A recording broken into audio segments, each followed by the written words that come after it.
Shalom, Suster, Romo, Bapak, Ibu, serta rekan-rekan semuanya yang diberkati Tuhan. Renungan harian tanggal 20 September 2023 diambil dari Injil Lukas bab 7 ayat 31 sampai dengan 35. Mari kita baca bersama. Kata Yesus, "Dengan apakah akan kuumpamakan orang-orang dari angkatan ini, dan dengan apakah mereka itu sama? Mereka itu seumpama anak-anak yang duduk di pasar dan saling menyerukan, 'Kami meniup seruling bagimu, tetapi kamu tidak menari. Kami menyanyikan kidung duka, tetapi kamu tidak menangis.' Karena Yohanes Pembaptis datang, ia tidak makan roti dan tidak minum anggur, dan kamu berkata, 'Ia kerasukan setan.'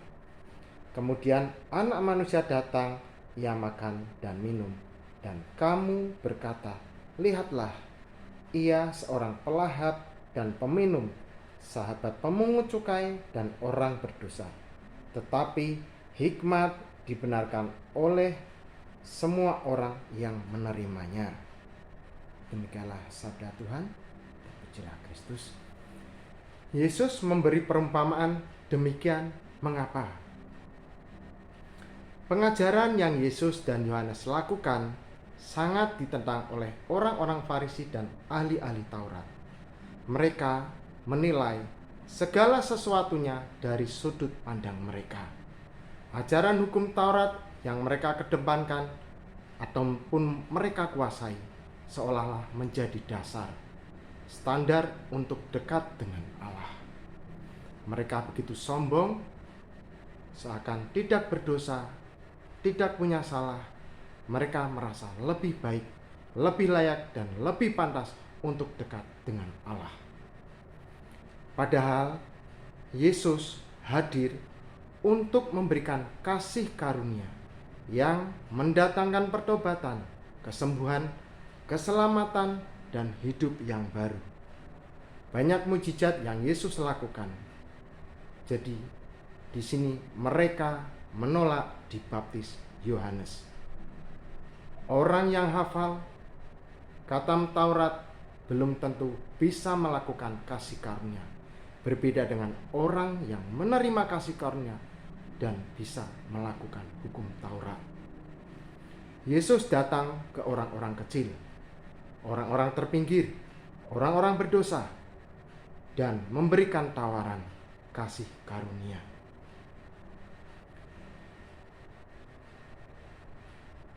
Mereka disembuhkan, dibebaskan, dan memperoleh hidup yang baru.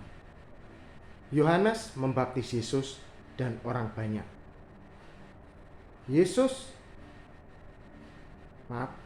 Yohanes menyerukan di padang gurun, "Bertobatlah dan berilah dirimu dibaptis, dan Allah akan mengampuni dosamu." Itu bisa kita lihat di Lukas 3 ayat 3.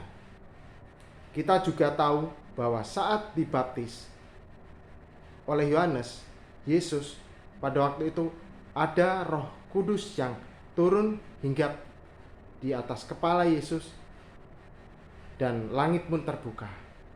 Ada suara dari langit, "Engkaulah anakku yang kukasihi, kepadamulah aku berkenan." Di sini apapun yang disampaikan Yesus dan Yohanes tidak ada greget-gregetnya bagi orang Farisi dan ahli-ahli Taurat. Yesus mengibaratkan ada yang meniup seruling tetapi tidak menari.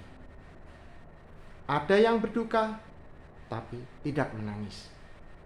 Jadi hatinya itu mati, hatinya itu cuek. Saat Yohanes datang hadir, Yohanes tidak makan roti, tidak minum anggur, dibilang orang kerasukan. Yesus yang makan dan minum dibilang rakus, bergaul dengan orang berdosa, makan semeja dengan pemungut cukai, bergaul dengan pelacur, pengemis, Mereka itu hanya maunya sendiri, keinginannya mereka sendiri. Mereka itu begitu keras kepala. Mereka menolak kasih karunia yang ditawarkan oleh Yesus. Mereka merasa dirinya, hidupnya lebih baik karena sudah melakukan hukum Taurat. Dengan kata lain, mau tidak mau, ya mau diapain lagi? Sudah wataknya, karakternya demikian. Perkataan mujizat yang Yesus lakukan seolah-olah tidak dianggap, tidak digubris oleh mereka. Maka dari itu dikatakan, orang di luar mereka yang menerima Yesus menerima peneguhan dan hikmat dari Yesus. Seperti ayat terakhir dikatakan,